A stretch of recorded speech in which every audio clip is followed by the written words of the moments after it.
Aïe, salutations bande de Yule, c'est le Don. Comment ça va? J'espère pour vous que ça va bien. Pour ma part, je me porte très bien. Alors aujourd'hui, vidéo un peu spéciale. En plus de la review du chapitre 961 de One Piece, intitulé ni plus ni moins que l'incident du dieu de la montagne, je vais faire quelques petites annonces, mais aussi parler de quelques incidents qui me sont arrivés ces derniers temps. Rien de grave, rassurez-vous, mais ça va me permettre de vous introduire un sujet qui selon moi est important. Alors pour ce qui est du résumé de cette vidéo, dans une première partie, on va se concentrer sur le dessin de ce chapitre qui, on va se le dire, était complètement démentiel. Dans une deuxième partie, on va se concentrer sur la dramaturgie et le sort qui a été réservé à Kinemon et Oden Kozuki. Et enfin, dans une troisième partie, la plus importante selon moi, on va étudier la psychologie de Orochi et théoriser sur son histoire. Sur ce, si vous êtes prêts, c'est parti. Alors, avant toute chose, un immense merci à Scantrad d'avoir publié mon artwork de Oden Kozuki exécutant une technique à de l'âme, Nitoryu. Bon, j'ai passé 4 bonnes heures dessus et j'en suis relativement fier, et me dire qu'une bonne partie de la communauté FR de One Piece a pu le voir est un immense honneur pour moi, et ça me fait chaud au cœur. Mais j'ai aussi découvert que être illustrateur et youtubeur en même temps peut avoir des inconvénients. Il y a notamment quelques personnages du web qui ont repris mon dessin, et des youtubeurs pour leurs miniatures, notamment le Mont Corvo. Bon, à vrai dire, je trouve la chose plutôt flatteuse, mais si je n'étais pas youtubeur, ça ne m'aurait absolument pas dérangé. Pour ce qui est du dessin en lui-même, j'aurais bien aimé pouvoir conserver l'exclusivité dessus, et c'est assez déplaisant de se faire couper l'herbe sous le pied. Après, leur vidéo était une réaction live, et quand on fait une réaction live, le but étant de sortir la vidéo le plus rapidement possible pour que les gens puissent découvrir justement le chapitre avec eux. Et quand on cherche à être le plus rapide, ça n'a pas que des bons points, et j'en ai fait les frais. Rassurez-vous, je ne porte pas de réel jugement dans mes propos, mais étant donné que la chose est contraignante, je me dois de le signaler. Quand on y pense, c'est assez ironique de prendre des initiatives qui vont servir à une chaîne qui a beaucoup plus de moyens que moi. C'est loin d'être assez grave pour vouloir en nuire aux autres. Cependant, sur Twitter, il est arrivé quelque chose d'un peu plus limite. À noter par exemple une personne qui a repris mon dessin, qui a ajouté 2-3 trucs dessus, a notifié absolument tout le YouTube game français,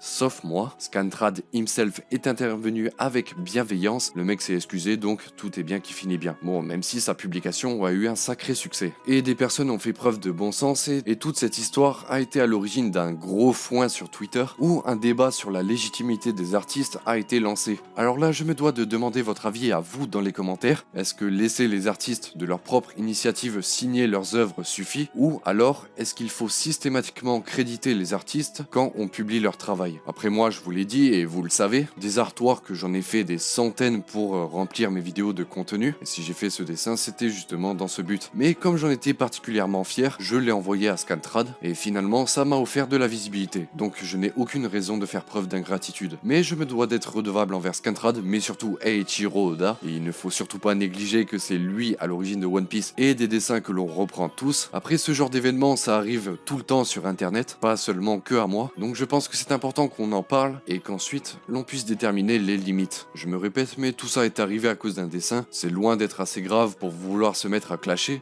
Voilà, même si avec Booba Karis on se rend compte que le clash est la meilleure des pubs, mais bon, j'en suis pas à ce niveau-là, et je pense pas être un aussi gros connard. Après, le dessin en lui-même, j'aurais pu l'utiliser pour ma miniature, mais vous qui regardez cette vidéo, vous êtes bien placé pour savoir qu'une miniature c'est très important pour qu'une vidéo fonctionne, et avoir deux miniatures qui se ressemblent dans le même fil, en termes de crédibilité et quand on recherche l'efficacité, ce n'est pas ce qu'il y a de mieux. Tout ça pour dire que comme j'ai passé beaucoup de temps sur ce dessin, j'aimerais en être légitime. C'est tout ce que j'avais à dire sur ce sujet. J'espère que je ne vous ai pas ennuyé pour le coup. Moi, mon but c'est pas forcément de créer la discorde, mais d'au moins vous transmettre une certaine bonne humeur. Bon, tant qu'on parle de dessin, attention, annonce, j'ai pris l'initiative d'ouvrir un compte Instagram Maître Donrico avec les initiales MDR. Du coup, pour s'en souvenir, faut pas forcer. Sur ce compte Instagram, vous pourrez y retrouver les dessins que j'utilise pour les vidéos, mais aussi mes illustrations tout court. Vous pourrez donc avoir quelques exclusivités, mais aussi mes news. Bon, je sais qu'il y aura personne dessus, mais au moins, le compte Instagram de la chaîne Donrico est là. Sur ce, je ne vais pas plus vous embêter, et on va enfin pouvoir commencer cette review. Sur ce, c'est parti. Pour commencer cette review, on ne va pas trop s'éloigner du sujet et parler du dessin. Et oui, un très bon point que je me suis senti obligé d'évoquer, le travail de Oda et de ses assistants pour représenter la capitale des fleurs et sa destruction est tout simplement remarquable. À savoir, bon là on va s'intéresser à un point de vue technique, Oda se concentre sur tout ce qui est en mouvement, entre guillemets, donc les personnages, la fumée, quelques effets, la destruction, les nuages, ce genre de choses que l'on peut facilement situer. Et il délègue les fonds et arrière-plans, tout ce qui est plus riche rigide à ses assistants. On peut donc leur envoyer un très gros GG. Avec la quantité de travail qu'ils ont eu sur ce chapitre, je reste vraiment admiratif. Après, pour ce qui est du sanglier géant, lui c'est une immense boule de poils. D'un point de vue technique, ce n'est pas ce qui doit être le plus prise de tête. Enfin, du moins, c'est beaucoup moins complexe que la centaine de maisons qui ont été dessinées. Mais par contre, si je dois faire une remarque, sur un plan d'ensemble de la ville au début du chapitre, on a des falaises en arrière-plan, donc tout au fond, et elles disparaissent sur un plan similaire avec un angle légèrement décalé, plus tard dans le chapitre. C'est un faux raccord, pas très grave vous me direz, mais quand on est pointilleux comme moi, on se doit de le repérer. Le chapitre lui est rempli d'actions, ils se sont vraiment fait plaisir et nous ont offert de très beaux visuels qui dans la diégèse de l'œuvre rendent une situation dramatique complètement épique. Et pour parler d'épicness, dans un premier temps on a Kinemon qui a complètement zappé ses problèmes d'argent quand il a appris qu'il était arrivé quelque chose à sa copine Otsuru, le geste symbolisé par le lâcher du petit marcassin qui était destiné à rembourser ses dettes. Le jeune Kin qui va affronter la bête corps et âme, donnant un combat vraiment bourrin, et pour le coup dans ce chapitre la barre a été placée assez haute en ce qui concerne la violence, et le message qui s'en dégage est fort. Ce que je retiens, c'est qu'on n'a pas besoin de longs dialogues pour bien développer ses personnages. Parfois il suffit de jouer avec subtilité, avec des détails.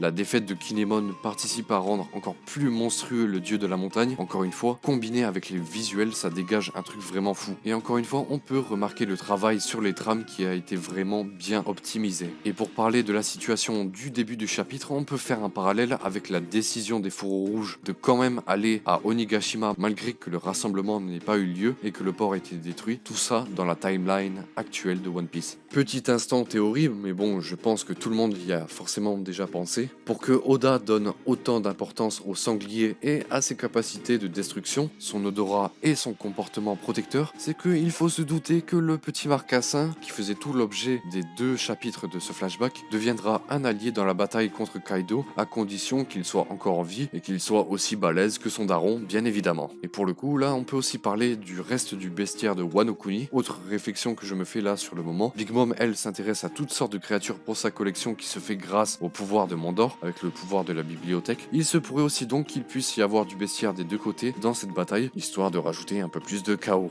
Ça, ce n'est qu'une petite théorie comme ça, ce n'est pas sûr du tout. Je me suis déjà pris d'affection avec ce petit marcassin, et on peut carrément faire un parallèle avec le serpent de Skypiea, dont l'ascendant a été exterminé par Mont Blanc Norland, mais dont la progéniture était encore en vie et en bonne santé, et ensuite est devenu grand et a eu un rôle plus ou moins important dans la bataille contre Ener. Comment parler de ce chapitre sans parler de l'ascenseur émotionnel que l'on a eu tout du long de la première partie de ce chapitre, avec Oden Kozuki plus classe que jamais, qui libère la tension dramatique causée par le dieu de la montagne, occasionnant la destruction de la capitale des fleurs et la supposée mort des habitants, à savoir un quart de la population. Alors on est habitué avec Oda d'avoir des gros flashbacks qui prennent des tournures assez morbides. Il y a énormément de morts dans les flashbacks qui sont montrés ou suggérés, plus que dans la trame principale, et quand j'ai lu le chapitre, j'ai perçu vraiment qu'on allait avoir une tournure comme ça. Mais finalement, grand soulagement, les habitants qui ont fini dans le ventre du monstre étaient encore en vie. Une fin à la petit chaperon rouge, une good ending un peu forcée à mon sens, étant donné le potentiel de destruction de la créature. Mais bon, Oda dessine One Piece pour se faire plaisir à lui-même et au jeune public.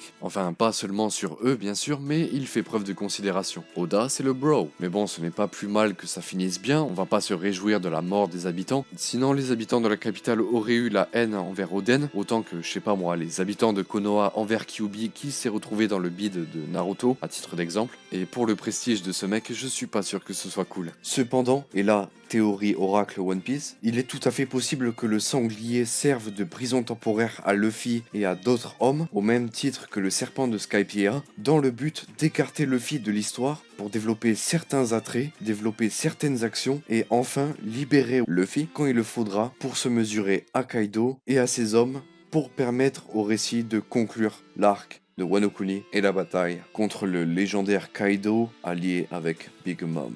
Et ça pourrait même être un excellent moyen d'infiltration. Donc on n'aura pas un cheval de Troie, mais un sanglier géant de Troie. Et ça c'est beau. Et je suis quasiment sûr que cette théorie se tient. Seul point négatif derrière ça, ce serait la redondance avec justement Skypiea, mais après tout, quand on y pense, dans One Piece, il y a bon nombre d'animaux assez grands pour que l'on puisse investir l'intérieur de ceux-ci. Il y a le serpent de Skypiea, il y a le sanglier géant, mais il y a aussi la Bonne. Ça participe à l'enrichissement de l'univers et à donner un côté déjanté à One Piece. Et c'est ça qu'on aime. Et par contre, encore une fois, si Luffy est emprisonné artificiellement à un moment donné pendant la bataille, justement pour développer des attraits, la bataille et certains personnages, ça voudra dire tout simplement que Luffy est à même de se mesurer contre Kaido, ou du moins de faire un maximum de salles, ou alors être tout simplement présent à un événement clé, comme par exemple un événement qui pourrait permettre à la prophétie de Toki Kozuki de se réaliser. Non mais en vrai sérieux, ça se tient.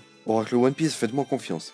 Bon allez, on va partir sur 80% de chances que ça arrive. Dites-moi ce que vous en pensez dans les commentaires. Oden a donc vaincu l'animal sans peur en le tranchant en deux. Et là, pour le coup, Oden, il régale. Hein. Il était face à un monstre de 10 mètres. Et le mec, sans pression, il commence pas à se dire ouais, est-ce que je peux pas en faire un ragoût. Pour le sens des priorités, on avisera. Et je suis pas sûr que pour la biodiversité, ce soit vraiment très cool. Mais bon, au moins tous les habitants sont en vie. La tragédie a été évitée par Oden, là où Kinemon a échoué malgré le fait qu'il était résolu à mourir parce qu'il était responsable directement de la catastrophe. Fun fact, il était destiné aussi à se faire tué par Yogoro à cause de ses escroqueries, et puis il a intégré le fait que la seule personne qui comptait pour lui est morte, enfin supposément. Oden lui a sacrifié le peu de tolérance que la ville et son père avaient pour lui en portant la responsabilité de l'événement alors que Kinemon lui était prêt à accepter son destin. Et c'est là pour le coup qu'on l'on voit à quel point ces personnages sont bien écrits. J'espère qu'on aura autant de développement pour les autres fourreaux rouges. Fourreaux rouges, putain c'est au taquet, dur à dire. Idée que j'avais soulevée dans une précédente vidéo, Oden lui est une sacrée tête brûlée qui pense pas forcément aux conséquences de ses actes et c'est comme s'il cherchait justement à perdre cette attache qu'il a avec son père. C'est le plus grand frein qu'il a avec les responsabilités de futur shogun qui l'empêche justement de profiter de sa liberté. Ce sera plus tard, on le verra, Roger et Barbe Blanche qui vont le sortir de sa condition. Il me semble que c'est Barbe Blanche qui va venir le chercher à Wano Kuni. Enfin, venir le chercher, plutôt le récupérer on va dire.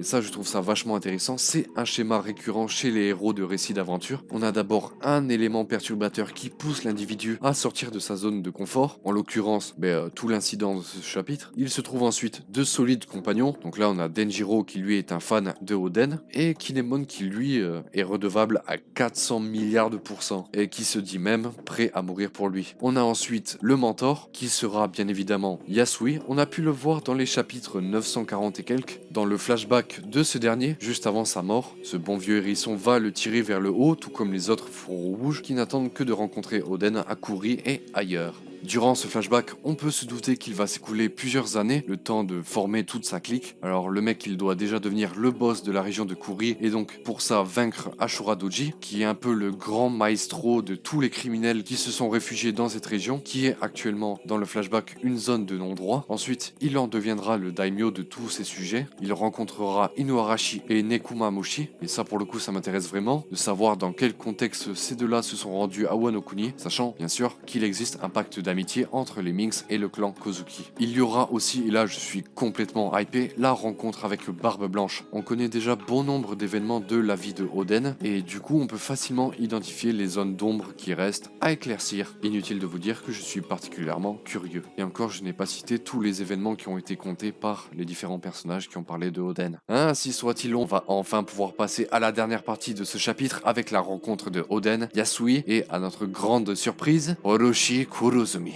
aka le plus gros FDP du moment. On va s'amuser à décrire son profil et sa psychologie. Alors pour le coup, sur les réseaux, j'ai vu beaucoup de réactions qui disaient que Orochi est un peu comme Barbe Noire, il attend son moment en secret. J'ai moi aussi fait ce lien pendant ma lecture, mais il est possible que ce ne soit pas aussi simple. Je m'explique. Le Orochi que l'on rencontre là est un domestique et complètement admiratif de Oden, élément assez évident quand l'on observe le comportement de Orochi. Il va mentir et parler pour Yasui, et c'est assez déplaisant. Normalement, on doit attendre des domestiques une tenue exemplaire pour justement faire bonne figure, faire bonne impression, mais donner une bonne image de l'institution dans laquelle on est. Et là, pour le coup, le bonhomme n'arrive pas à se contenir, son côté fanboy le trahit, et il va même se jeter par terre parce qu'il y a une pauvre flaque d'eau. Donc là, on est sur de la dévotion assez hardcore. beaucoup plus pour Oden que pour son maître actuel, élément très important. Mais la véritable question, c'est comment arrive-t-on d'un pauvre homme qui doit toute sa gratitude à ses aînés, un individu qui n'est personne, plus bas que terre, au vicieux shogun que l'on connaît. Alors déjà, à ce moment-là, Orochi n'était personne. Orochi manquait clairement de volonté, mais le simple fait qu'il soit sous la tutelle de Yasui est intéressant, Yasui étant le plus sérieux candidat au titre de shogun, désigné ainsi par la population, et Oden étant le candidat légitime, mais complètement impopulaire. Donc